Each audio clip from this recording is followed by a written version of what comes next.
दोस्तों नमस्कार। आज मैं आपको लेके आया हूँ अपने टेरेस के ऊपर, और मेरे टेरेस के ऊपर जो अभी बैगन में हेवी फ्रूटिंग हो रखा है, इसको देख के कई सारे कमेंट्स आ रहे थे कि आप अपने बैगन को कैसे केयर करते हैं जो इतना सारा फ्रूटिंग हो रहा है। केवल 4 पौधे मेरे पास हैं और 4 पौधे मेरे एक छोटे फैमिली के लिए सफिशियंट है, इतना फ्रूटिंग इसमें होता है। इसको मैंने अभी से लगभग 4-5 महीना पहले मार्च के लास्ट में, अप्रैल के शुरुआत में लगाया था। और ये सारे पौधे जो अभी आप देख रहे हैं अभी फ्रूटिंग करते हुए, ये सारे पौधे मैंने खुद ही से खरीद के लाया था। और नर्सरी वाले भैया ने मुझे बताया था कि ये बहुत बढ़िया फ्रूटिंग करेगा, रुक रुक के फ्रूटिंग करेगा। तो आप चाहें तो इसको बीज से भी अपने घर पे तैयार कर सकते हैं, मार्केट से भी ला सकते हैं, लेकिन मैं आपको सजेस्ट करूंगा कि बैगन के 3 या 4 पौधे हमें चाहिए होता है, तो इसको यदि आप नर्सरी से खरीद के लाते हैं तो बेस्ट क्वालिटी का आपको पौधा मिलेगा और तैयार पौधा मिलेगा। दूसरी बात, जो नर्सरी वाले भैया है वहाँ से आप फ्लावरिंग प्लांट भी लाते हैं, नॉन फ्लावरिंग प्लांट भी लाते हैं, किचन गार्डन के लिए भी आप प्लांट्स लाते हैं, तो वो आपसे झूठ बोल के कुछ भी आपको नहीं थमाने वाला, जो हकीकत होगा वही आपको देंगे। वो मैंने 4 पौधा लिया था, जिसमें से 3 चारों के चारों पौधा मैंने उनसे बोला था कि मुझे भरता वाला बैगन चाहिए, लेकिन उनके पास उस पर्टिकुलर समय में केवल 3 पौधे भरता वाला बैगन का था जो उन्होंने मुझे दिए थे। और आप देख सकते हैं कितना बढ़िया फ्रूटिंग इन सभी में हो रहा है। और ये पहली बार नहीं है, इससे पहले भी एक बार मैंने इसे हार्वेस्टिंग कर लिया था, उस समय अच्छी खासी मात्रा में ये फ्रूटिंग हुआ था। ये छोटे छोटे जितने भी फ्रूट है ना, सभी अच्छे खासे बड़े साइज के हो जाते हैं। अभी ग्रोइंग टाइम है इसका, तो अभी आपको भले ही छोटे दिख रहे होंगे, लेकिन कुछ ही दिनों में ये हार्वेस्टिंग से पहले बिल्कुल तैयार हो जाते हैं, बड़े साइज में हो जाते हैं। और ये सारे ही बैगन मैंने ऑर्गेनिक तरीके से उगाया हुआ है। यही सजेस्ट करूंगा कि आप जब भी बैगन का पौधा या कोई भी किचन गार्डन की बागवानी करते हैं तो ऑर्गेनिक तरीके से ही करें। उसमें किसी भी तरह का केमिकल युक्त खाद या पेस्टिसाइड का मैं सजेस्ट नहीं करूंगा, क्योंकि पेस्टिसाइड और खाद डला हुआ सब्जी आप मार्केट से भी खरीद सकते हैं। इसलिए अपने टेरेस पे आप जब भी उगाएं तो ऑर्गेनिक तरीके से ही उगाएं। अब बात करते हैं इसकी सॉइल मिक्सर की। तो मैंने जब इसकी सॉइल मिक्सर तैयार किया था, ये सारे ही बैगन मैंने थर्मोकोल की पेटियां में लगाया हुआ है, क्योंकि थर्मोकोल की पेटियां यदि आप एक जगह फिक्स रखते हैं तो काफ़ी दिन तक चल भी जाता है और ये काफ़ी सारा सॉइल को होल्ड करता है, जिस वजह से पौधे की ग्रोथ ऐसे होता है जैसे मानो आप किसी पॉट में नहीं बल्कि ग्राउंड में लगा रखे हैं। और दूसरी बात है, इसकी मिट्टी जब हम तैयार करते हैं तो गार्डन सॉइल में कुछ परसेंटेज डालते हैं। इसका कंस्ट्रक्शन सैंड इसलिए ज़रूरी है क्योंकि पानी को वो होल्ड नहीं होने देता और पानी मिट्टी को भिगो के बाहर निकल जाता है। आप देख सकते हैं जगह जगह से मैंने इसमें होल कर रखा है। ओवर वाटरिंग से कभी भी पानी इसमें रुकेगा नहीं, बल्कि जैसे वाटर हम डालेंगे, जैसे पानी डालेंगे, ये होल से बाहर निकल जाता है। और सॉइल को देख लीजिए कितना बढ़िया ये मॉइस्ट बना के रखा हुआ है। तो बैगन के पौधे में ओवर वाटरिंग आप बिल्कुल भी ना करें। पानी तभी डालें जब इसको ज़रूरत हो या टॉप लेयर ड्राई हो गया हो। और पानी जब भी डालें आप चेक कर लें कि पानी होल्ड तो नहीं हुआ, क्योंकि पानी यदि इसमें रुकेगा तो पौधा आपका बहुत जल्दी ख़राब हो जाएगा। तो पानी की मात्रा इसको कम चाहिए और धूप पूरे दिन की दे दें, कोई दिक्कत नहीं। बेस्ट टेम्परेचर जो बैगन के पौधे के लिए होता है वो 20 to 30 डिग्री टेम्परेचर इसके लिए बेस्ट माना जाता है। और मैंने इसमें केवल गोबर का खाद ही इस्तेमाल किया है, दूसरा खाद मैंने इसमें नहीं दिया है। इससे एक फ़ायदा और भी होता है कि इसमें कीड़े का अटैक कम होता है। यदि आप ऑर्गेनिक तरीके से करते हैं बागवानी तो उसमें कीड़े का प्रकोप कम होता है, जबकि केमिकल युक्त यदि पेस्टिसाइड आप डालते हैं या खाद डालते हैं तो कीड़े उसमें ज़्यादा आते हैं और हमें कीड़े से पौधे को बचाना होता है।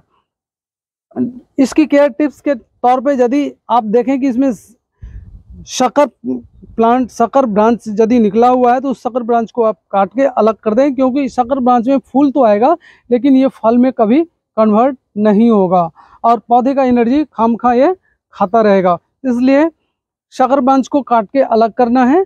और यदि पत्ते इस हिसाब से आपको लगे कि येलो होते जा रहा है तो ये आप मान के चलें कि इस पत्ते से इस पौधे को कोई भी फायदा नहीं होने वाला है।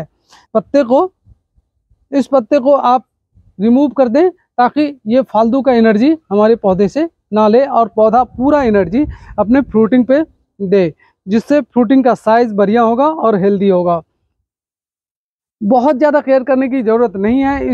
इसको एक बार लगाने के बाद आप कई साल तक इस पौधे को बरकरार रख सकते हैं, बशर्ते जैसे ही फ्रूटिंग ख़त्म हो जाए तो इसको आप प्रूनिंग करते हैं। सॉफ्ट प्रूनिंग ये मांगता है, जिससे नया नया ब्रांच निकल के आता है और उसी ब्रांच में ढेर सारे पौधे भी, ढेर सारे बैगन भी आता है। जो एक पौधा मेरे पास है ये भाजी वाला, वो आप देख सकते हैं, इसमें भी बैगन आया हुआ है। जहाँ एक तरफ ये भरता बैगन है, दूसरी तरफ ये भाजी बैगन है, और इसमें भी अच्छा खासा फ्रूटिंग हो रखा है। यदि आप देख पाएंगे तो आप अपने फैमिली के रिक्वायरमेंट के हिसाब से, यदि आप ग्राउंड गार्डनिंग करने से बचना चाहते हैं, तो अपने टेरिस पे मैं सजेस्ट करूंगा कि इन्हीं थर्मोकोल की पेटियां या फिर क्रेट का इस्तेमाल करें, जिसमें ज़्यादा से ज़्यादा मिट्टी होल्ड होता है।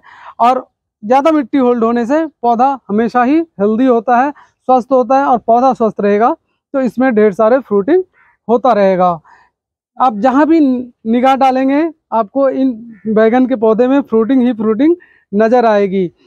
पॉलिनेशन की यदि बात करें तो यदि आप हैंड पॉलिनेशन करना चाहते हैं तो ज़्यादा बेस्ट है, क्योंकि हैंड पॉलिनेशन से ये फूल जो आप देख रहे हैं ना, ये 100% फ्रूट में कन्वर्ट होगा ही होगा। उसके लिए करना क्या है, फूल के पीछे वाले हिस्से को जस्ट आपको ऐसे पॉलिनेशन, हैंड पॉलिनेशन इसको कहते हैं, वो कर दीजिए, और 100% ये फूल झड़ के गिरेगा नहीं, बल्कि फ्रूटिंग में कन्वर्ट होगा। पानी कम दिए, और महीने में एक आध बार, महीने में 15 दिन में आप 2 मुट्ठी 4 मुट्ठी करके यदि गोबर का खाद या वर्मी कंपोस्ट डालेंगे तो इसमें बढ़िया रिजल्ट आएगा। क्योंकि हैवी फ्रूटिंग प्लांट होता है ये, और हैवी फ्रूटिंग करता है तो इसको एनर्जी भी हैवी चाहिए, डाइट भी हैवी चाहिए।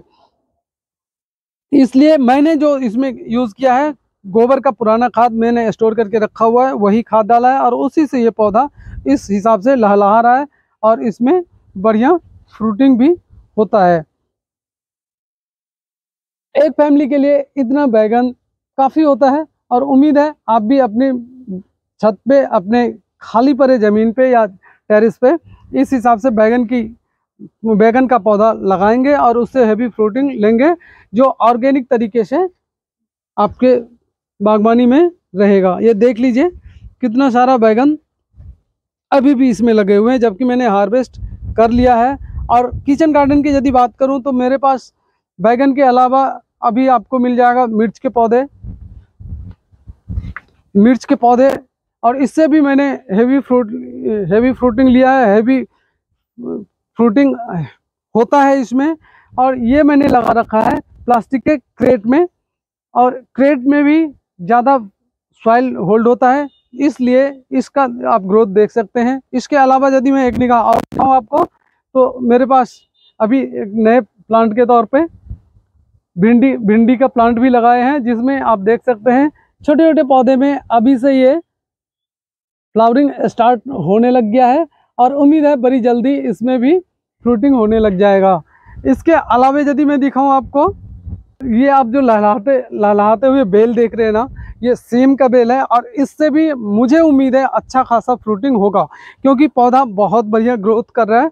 और इसको मैंने लगा रखा है थर्मोकोल की पेटियों में। एक बार फिर मैं आपसे सजेस्ट करूंगा कि जब भी आप किचन गार्डनिंग करें, बड़े से बड़े बास्केट या बड़े से बड़े पॉट इस्तेमाल करें, क्योंकि उसमें मिट्टी ज़्यादा होल्ड होता है, और उसमें लगे हुए पौधे आपको कभी निराश नहीं करेगा, हैवी फ्रूटिंग करेगा, और आपके पौधा यूं लहलहाएगा मानो इसको आपने किसी पॉट में नहीं बल्कि ग्राउंड में लगा रखे हैं। किचन गार्डन कैसा लगा आपको ज़रूर कमेंट करके बताइएगा, और यदि आपके बैगन में या किसी भी किचन गार्डन में किसी तरह की समस्या है तो आप कमेंट बॉक्स में जाकर उसे लिख सकते हैं। मैं कोशिश करूँगा आपके लिखे हुए सवाल का जवाब दे सकूं, और आप भी अपने टेरेस पे इसी हिसाब से हैवी फ्रूटिंग अपने पौधे से ले सकें। इसके साथ ही इस वीडियो को अब यहीं ख़त्म करते हैं। मिलते हैं आपसे फिर किसी नए वीडियो में, नए किसी आइडिया के साथ। तब तक के लिए मुझे दीजिए विदा, और देखते रहिए अपना मनपसंद यूट्यूब चैनल बबलू की बगिया।